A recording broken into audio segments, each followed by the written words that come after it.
여러분 안녕하세요. 베드로의 장모를 고치다 두 번째 시간으로 말씀을 전합니다.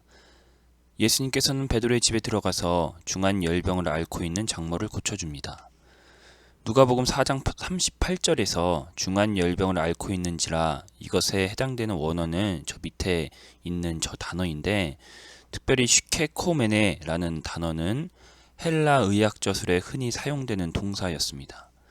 그런데 중요한 것은 이 단어가 지금 미완료 과거 수동태로 쓰였다는 것이죠. 이 말은 무엇일까요? 예전부터 장모의 열병이 계속되고 있음을 시사하고 있습니다. 아마 베드로의 장모는 만성병에 시달렸으며 계속 중태에 빠진 것으로 보이는데요.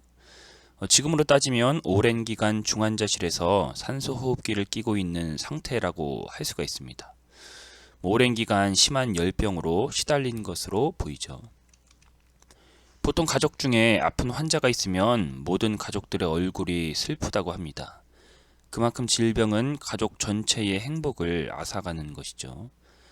이런 측면에서 볼 때 오랜 기간 장모가 열병에 시달렸다면 가족들의 고통은 어떠했을까요?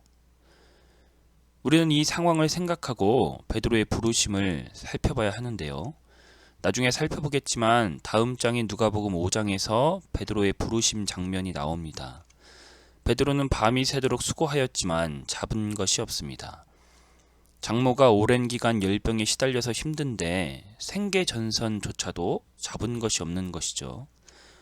고기라도 많이 잡아야 그 돈으로 열병에 좋은 약이라도 지어줄 수 있지 않을까요? 누가복음 4장에 베드로의 장모 고침받은 사건이 나오고 5장에서 베드로의 부르심이 나오죠.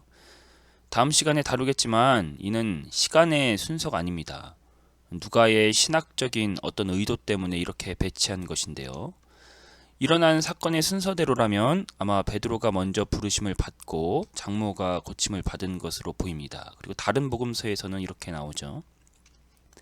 이런 일련의 사건을 생각하면 베드로의 부르심의 결과는 의미심장합니다. 예수님께서 깊은 곳에 그물을 던지라고 했을 때 베드로는 말씀에 순종해서 깊은 곳에 그물을 던집니다. 그 결과 어떻게 되나요? 물고기가 심이 많아서 이제 그물이 찢어졌다라고 기록하고 있습니다. 그 후에 예수님께서 나를 따르라 말씀하시죠. 베드로가 어떻게 하나요? 누가복음 5장 11절입니다. 그들이 배들을 육지에 대고 모든 것을 버려두고 예수를 따르니라.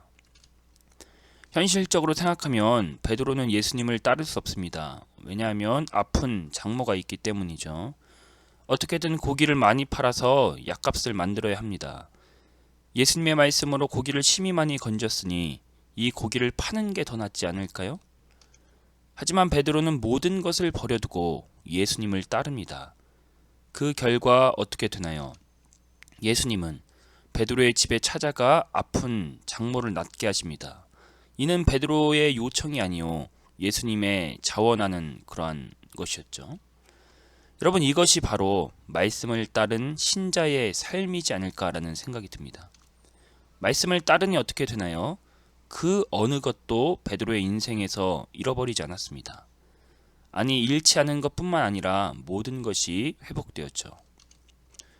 심이 많은 고기를 다 팔아 약값을 만들었다 한들 얼마나 갈까요?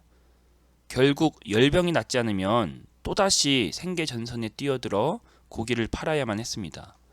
따라서 이는 미봉책에 불과한 것이죠. 하지만 베드로는 말씀을 잡았고 그 말씀은 베드로의 근본적인 가정의 문제를 해결해 주었습니다. 말씀을 마칩니다. 여러분의 삶에 오랫동안 해결되지 못한 문제가 있으실까요? 이 문제만 생각하면 머리가 지끈거리고 슬퍼지나요? 너는 나를 따르라. 예수님의 말씀에 발걸음을 내디뎌 보시기 바랍니다. 그렇게 되면 그 문제가 분명 해결받게 될 것입니다. 그러면 또 다음 주에 찾아뵙겠습니다.